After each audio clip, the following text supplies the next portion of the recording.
सोलापुरात 40 पदाधिकारी गमावल्यानंतर शिर्डीमध्येही शिंदेंना संपर्क प्रमुख गमवावा लागला। याचं कारणही स्वतः शिंदेच।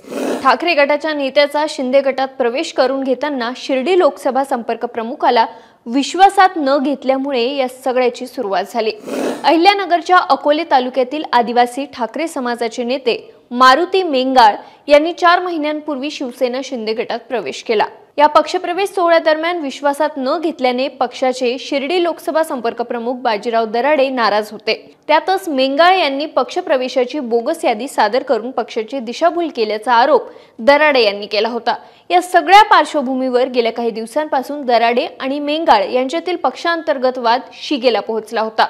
9 ऑगस्ट रोजी मारुती मेंगाळ यांनी अकोले येथे आयोजित केलेल्या आदिवासी दिनाच्या कार्यक्रमासाठी एकनाथ शिंदे यांनी उपस्थिती लावली। या कार्यक्रमात मारुती मेंगाळ यांनी एकतर दराडे यांना पक्षात ठेवा किंवा आम्हाला तरी ठेवा अशी मागणी भर मंचावर एकनाथ शिंदे यांच्याकडे केली। आज आपल्याला निर्णय घ्यावा लागेल। आम्ही तेव्हा तुमच्याकडे आलो होतो, आम्ही तेव्हा हीच आठ सांगितली होती की हा माणूस चुकीचा आहे, याला बाहेर काढलं तर पक्ष वाढेल। साहेब त्याला आपण तुम्ही बाहेर काढलं म्हणून सगळी लोक आज आपल्यावर आलेली आहे। आपल्याला एक तर त्याला ठेवावं लागेल, नाही तर आम्हाला सगळ्यांना ठेवावं लागेल। अशा प्रकारचा निर्णय घ्यायचा का?